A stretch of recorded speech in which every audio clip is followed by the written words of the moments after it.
All right, so let me start with an interesting statistic. 42, all right, nice whole even number. 42 is the number of human steps which are estimated to have been eliminated when programmatic advertising was introduced. Programmatic advertising was supposed to be the panacea for digital marketing. Well, as simple as writing an algorithm, putting the data in, and everybody would be happy. But of course, life's not that simple. The amount of data just sort of went out of control. The complexity of data is manifold right now. And love it or hate it, the use of programmatic advertising is only going to increase. By some estimates, by 2020, it's going to take up 80% of all advertising budgets. And what it essentially means for us is that we need to understand what is the key to successful programmatic advertising. So I'm from Cognizant. My name is Prashant. We are a strategy to consulting to an implementation partner on the Adobe Marketing Cloud. And we take a lot of pride in making solutions which help you analyze and monetize your data for your business solutions. And to help you give some tips and inputs into what goes into making successful programmatic advertising, I'm joined by my client of ours, Kantar Media. They are the big guys in data, right? So they have the ability to influence advertising spend on more than 3 million brands in the world. And I'm delighted to introduce the CIO of Kantar Media, An DANG DUY. He's going to run through the presentation and make it interesting with a couple of use cases. And at the end of it, hopefully you will walk away with getting a little bit more insights into what makes a successful programmatic advertising. So without much ado, please join me in welcoming An to the stage. Thank you.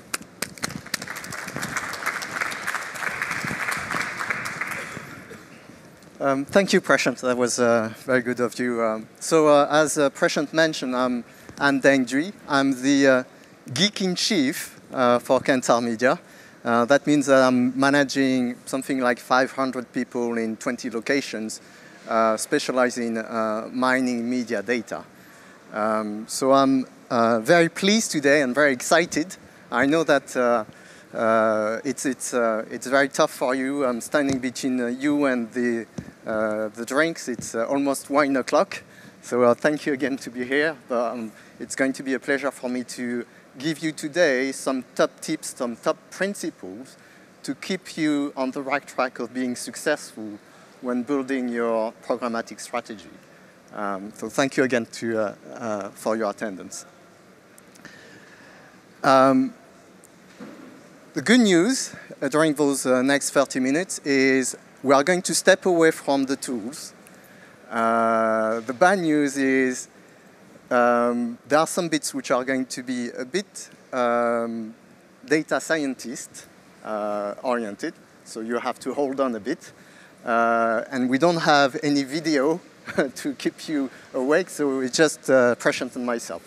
But we'll make it live, so you can stay with us all along. So before I start on that statement, who in the room is currently involved in programmatic, with a level of comfort around programmatic? Raise your hand. Hi, you should be proud of it. No, that's the cool stuff. No? Okay. So for people working in the advertising space, they should have heard about that statement, which is, I know that I'm wasting half of money on advertising. The problem is I don't know which half.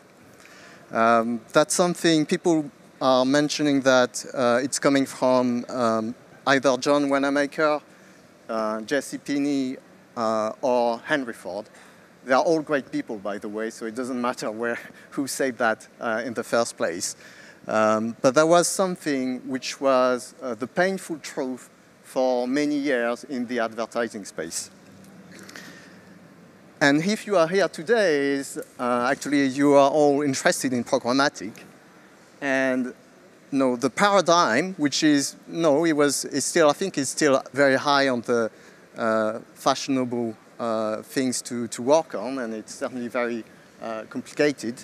But the paradigm of programmatic is intended to make that statement a thing of the past. So the solution is, you channel your euros, your pounds, your dollar into that process, which is consisting in accessing ad exchange through DSP, demand-side platforms, those ad exchange being exposed to inventory proposed by your publishers, and through clever use of data, which is quite key, as you can see here, then you can channel your investment, your money, into the right targets. So the half you were wasting before, supposedly with that model, you can check that through the metrics, you are indeed more successful. So that's a great promise of programmatic advertising, and this is, I hope, something easy enough to understand for people who are not that familiar with the ecosystem. The reality is a bit different, unfortunately. When you are looking at the number of actors in the ecosystem, it can be a bit mind-blowing. Like one of my favorite characters would say, "Doof, it's a bit, this is not as easy as it seemed in the first place." And before you can spend actual money on ad impressions, there are so many ways middlemen can eat your budget. So that's something people working with with programmatic know that it's quite challenging today to get things right in that complicated space.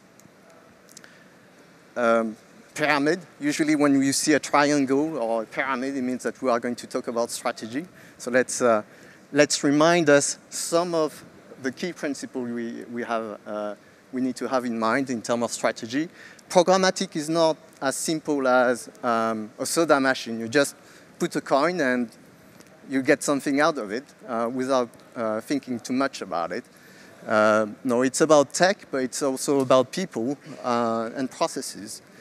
IT, I'm in IT, and sometimes things are new, but are old at the same time. I remember when people were discussing cloud and were saying it's disruptive and so on, but when you think about it, for people who are old enough in the room, I mean, the concept of mainframe is not a new concept. And there has been some disappointments and some successes around that as well. Another example of trying to focus too much on the tools and not enough on what you are trying to achieve is ERPs and CRMs. A lot of people thought that paying very expensive licenses would make you successful, but that was just the beginning. And I remember some people working with me have spent a fortune customizing, rather than aligning their process against what they want to achieve. They started customizing their ERP tools against their existing process, and it became a 5 years process which was not successful in the end, and without trying to think of how the organization should be operating in the future, and just betting on the tools to do the hard work for you is usually a mistake we can still see through the number of disruptive technologies we can hear about.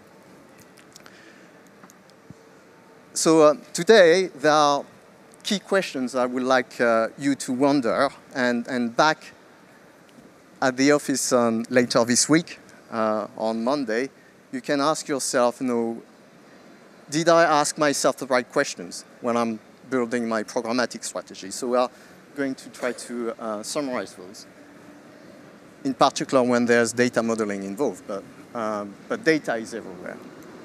So the first thing you should wonder is, do I trust my data? What is my data made of? Is it a currency data? Is it a data coming from a trusted source you know about, and you know that there's a sound sourcing methodology attached to it?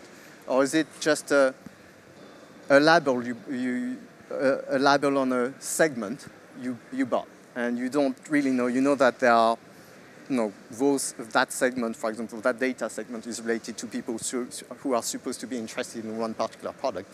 But how do you know that that data is really what you can see on the can? You need to look at behind the can and try to understand what are the ingredients, where the ingredients are coming from. The second questions you should ask yourself is, do you understand how your message reach has been achieved? i.e., when leveraging some data, whether it's data you're buying, whether it is first-party data you want to leverage, and turning that into actual reach through activation, through onboarding, through modeling, do you know how it was achieved? Did you just hand it over some data and hope that things will be okay? I think there are questions you need to ask yourself in order to be more successful.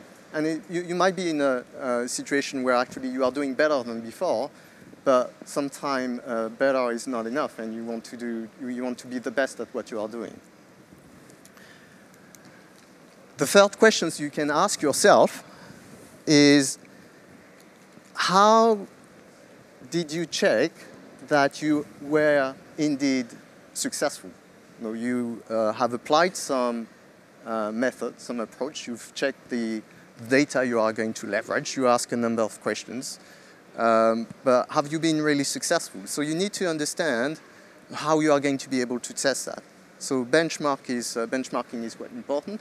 And as we say in the UK, I like that expression, the proof is in the pudding, or KPI pudding here, indeed. So that's something very important. So let's drill down in those key questions, and I'm going to share with you a bit more details around the type of questions you can ask yourself and ask whoever you are working with. Be a bit a pain in the neck for some of your vendors, but clients need to be on top of what they are doing.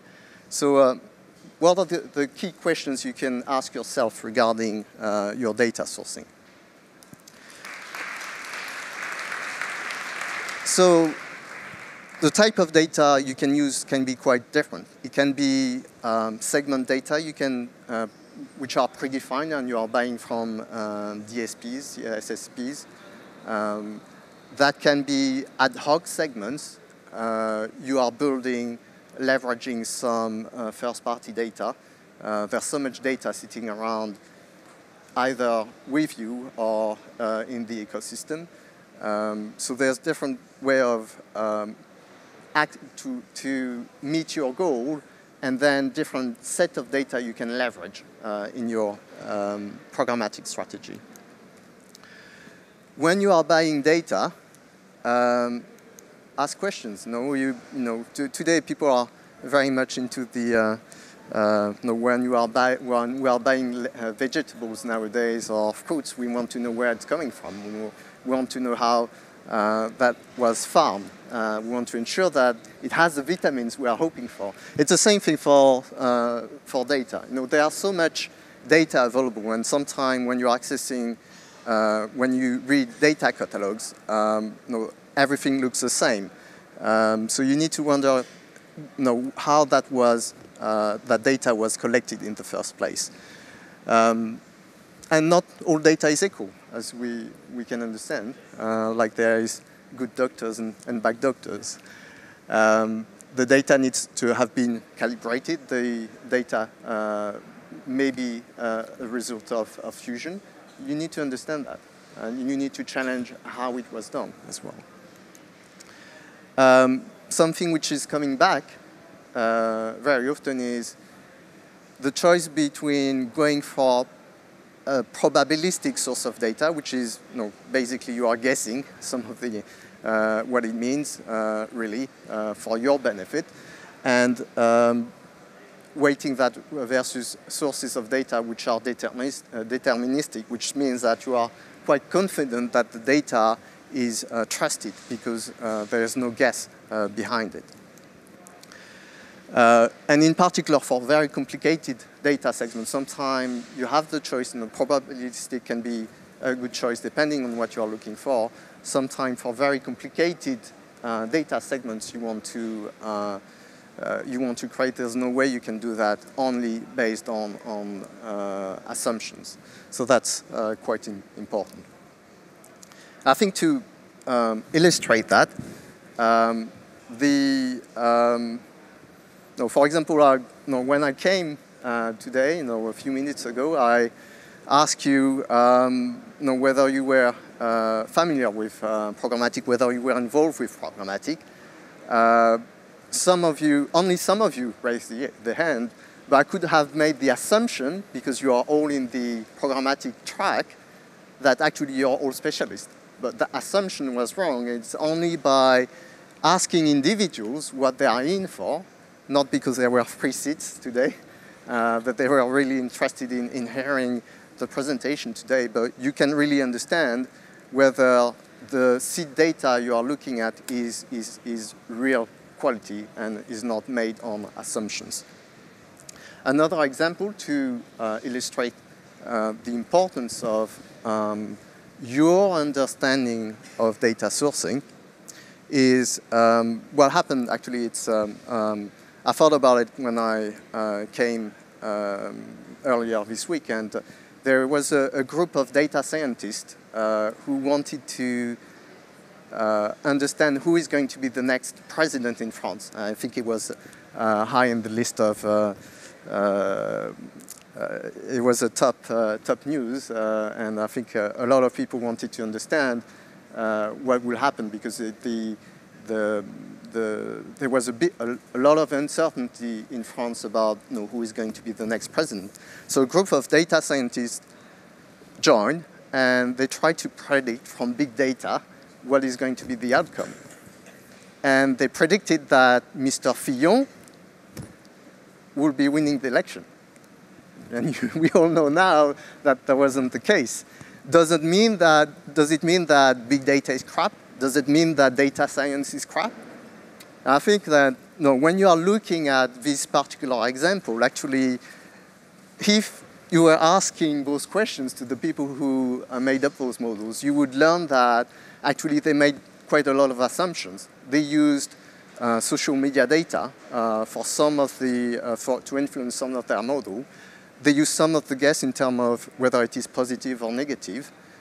There were some problems in terms of calibrations, because people who are on Twitter might not be the people who are voting for Marine Le Pen, for example. And we know we know that a big part of people voting for Marine Le Pen are actually living in the countryside, so they wouldn't be very active on Twitter saying good things about her. So I think those basic questions can help you make the right decisions at the right time before embarking on a very complicated data modeling experience, because it's very fancy, dealing with data scientists, and you feel that you are building a rocket ship.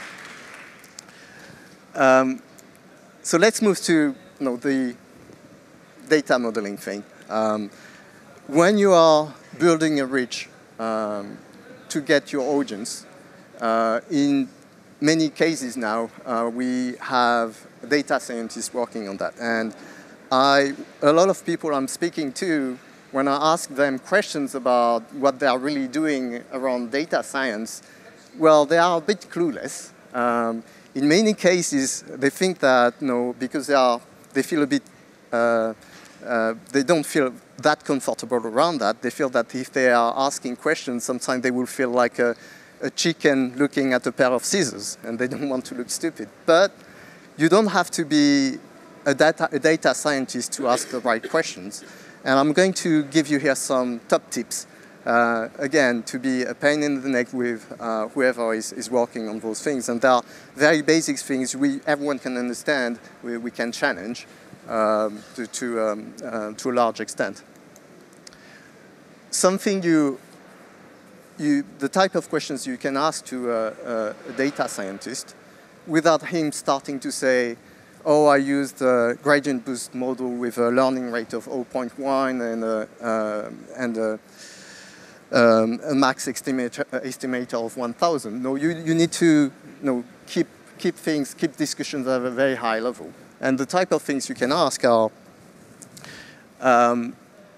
when that person built that data model, did he work out what were the best predictors of your model? So basically, what are the key data points in his model? It could be if there were some, for example, male, female, salaries, the type of those data points, consumption of media, for example, which were the key influences which actually drove his data model. Because most of the time we can see that there is only few hooks, data points, which are influencing, driving very much the model. And this is something which is quite important. Giving you an example, you can work out, and I've seen that in the past, and you are trying to create a data model. And then when you are looking at really what the data model is relying on is, in some cases you can realize that the data model is relying very much on demographics. So very simple variables you can get access to in your DSP, and actually you can avoid very complicated data modeling using your data when actually because there's little value of it, and you would waste, you will save your time you save yourself a lot of time and money, and obviously sometimes people, vendors working, they don't have the same interest. They want to push the model. They want, they are very much into what they are doing, but you need to keep that high-level perspective being the client and try to balance the complexity of your model, the turnaround time, the cost of your campaign overall. When onboarding data, there are things, again, you have to understand, in particular when you are using seed data. You can try to extend that data through what we call fusion, data fusion. So basically looking at common data points between two groups of data, one being larger, the one you want to get into, and the one you are trying to leverage because you think that this is very relevant data for what you want to achieve, or whether in some cases you want to cross-match data from a bigger pool and your seed data with PII matching, which is providing best results, but it's more complicated. There are challenges around privacy as well. When you are creating a data, when you are using learning, machine learning, one key thing you need to understand is machine learning, there's learning in it, so it learns from data. And I heard some presentations today where people were actually building their model on a data which was not older than 1 week. It's very important to understand what training data is used when you are doing data modeling as well. Those are basic questions everyone can understand, because if you are modeling a behavior based on data which is not fresh, then your model might not be relevant and you might not achieve the best results.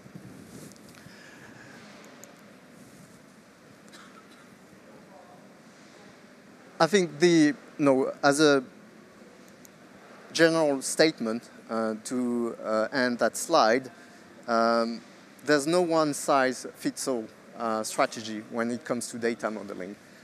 Some people telling you, oh, I'm using that data modeling technique and so on. Be careful about that. It doesn't mean that this is the best approach for you, and sometimes you should get away from data modeling. As I said, you can work out that there is existing data segments which are already activated. You can leverage to a large extent. So keep in mind what are your objectives, what type of criteria you want to balance, and then choose the best approach for you. This is from here it's going to be, that's possibly the longest slide, and from there it's going to get lighter. So spare with me, please. And then we are going to get into a use case, so it's going to be easier, and we'll be, so it's going to be good. As I was saying before, no, how do you test, how do you understand that you have been successful in your programmatic strategy? I think there's a number of things you can do and not enough people are doing, in my opinion. Something you can do, again, which is quite easy, is you have different type of data sets. Have A/B testing. Do test that. I mean, that's not that difficult, and that's something everyone should be doing. I know that we like to. It's so complicated. Programmatic is so complicated. We try to have a moment of, I would say, well, we think that things are a bit stable. There are so many things changing, but I think it's a good hygiene to look at competitive data sets. Again, don't get lost into the data supermarket. That's so easy. The can in front of you might not be the best product you can buy. You need to also test your model on a regular basis as the environment is evolving. The reason why you need to do that, and there are obvious things you need to keep in mind, because when you are doing data modeling, sometimes you want to get very complicated segments with some attitude data in it, for example. And those attitudes, those behaviors can evolve with time. Something simple to understand is season. People will have different behaviors depending on the time of the year. This is something coming back again and again. That's easy to understand, but you can have very big sport events influencing behaviors as well. You can have political events, whether those are elections or attacks, for example. Nowadays, is something coming up on a regular basis that can influence the behavior of your consumers. So do test that model on a regular basis, because if the behaviors are changing and if you have been using behavioral data in your data modeling strategy, your model needs to evolve. It's not because you have decided to go into data modeling to leverage some of the data you had in mind that it doesn't prevent you from testing your approach with something a bit different, like retargeting. Even though I've heard today that retargeting is getting more and more sophisticated with things which are much more oriented to algorithm rather than rule-based, which was very much the case when retargeting started. So this is something also you can test easily, or not, but it's worth testing.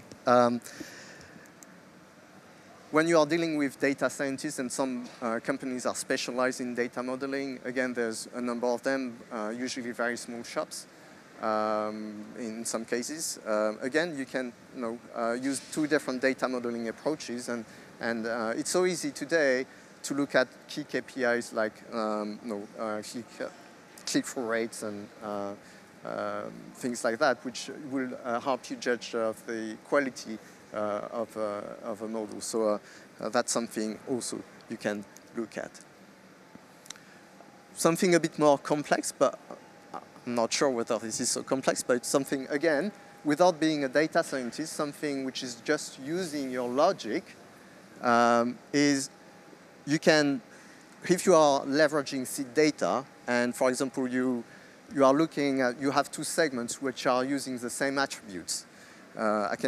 You need to understand whether the data model, the extension of your seed data, is going to be logical. And in that case, we can use the example of segments who are trying to reach out heavy TV viewers. We have another segment which is light TV viewers. The seed data, what is modeled in the bigger pool needs to be consistent with your seed data. That's something very easy to test as well.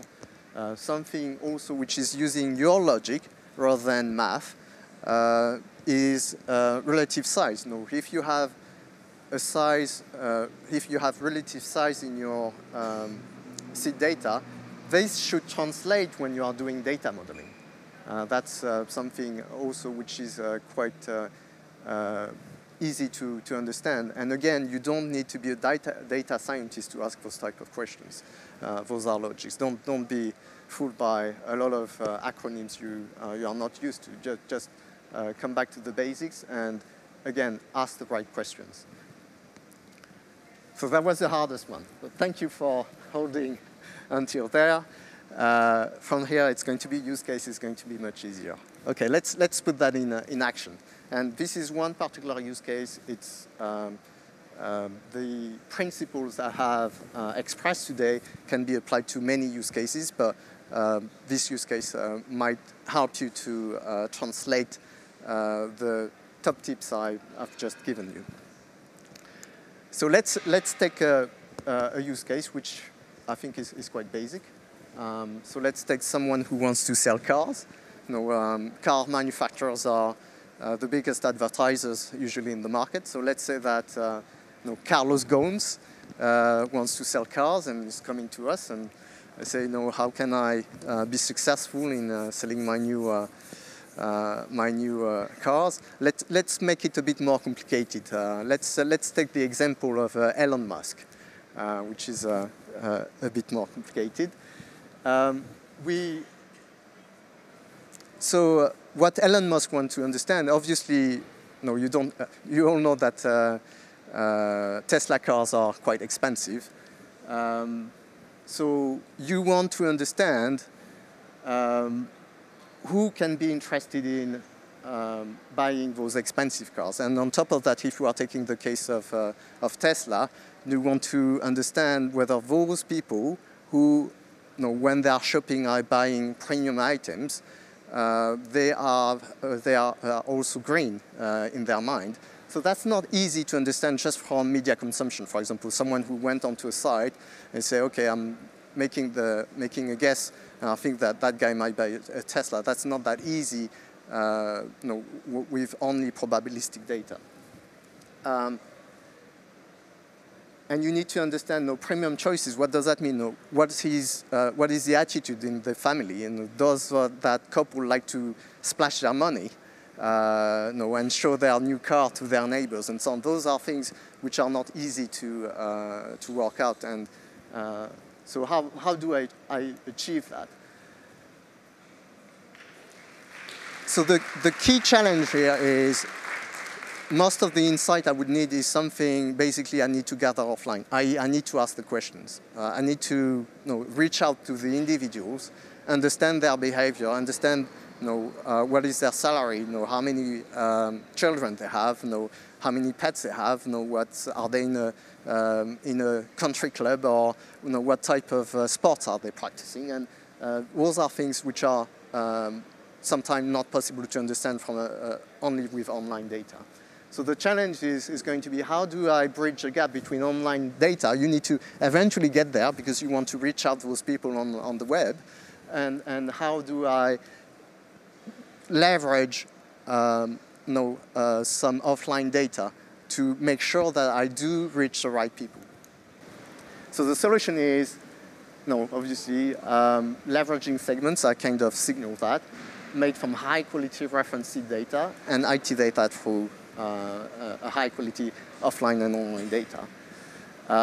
In the case, getting an example, the one source of data you can use, I'm talking about that because this is a set of data I know very well. There's a number of providers in the UK or in the world doing that. So you can work out, for example, through a panel of 24,000 adults, what are their true behavior, attitude, where they're flying to, what car they already have, what they buy in supermarkets, what is their health insurance, possibly knowing about what type of health insurance they get is a good sign if they choose a premium, that they want the best for their family, so they want also the best car for their family. So that might be signals you want to leverage. And then you take that data, you plug that with online data, you do the sync I mentioned a bit earlier. You then build the data model, and you have to ask all the questions I mentioned earlier, and then you get that fed into the programmatic ecosystem to reach your target, and you get a feedback loop which is about measuring, keeping track of your KPIs. So this is an example of how you can, through that journey, how you can ask those questions. A couple of words on Kantar Media. I'm not going to comment too much that, but just to give you an idea of the domain I'm working with, so you know why I have that focus on data. We are not selling tools, but we are helping people through our data to strategize with their campaigns. But there's a lot of data we are mining in that respect. So to end that presentation, I just want you to remind 3 simple things you can take away with you. Handpick your data. That's very important. Like we saw for Fillon, and thanks God we have Macron and not Le Pen. But handpick your data. Choose a modeling approach which is relevant to you. Understand your objective and don't be fooled by any speech. And test. Again, the proof is in the pudding. Thank you.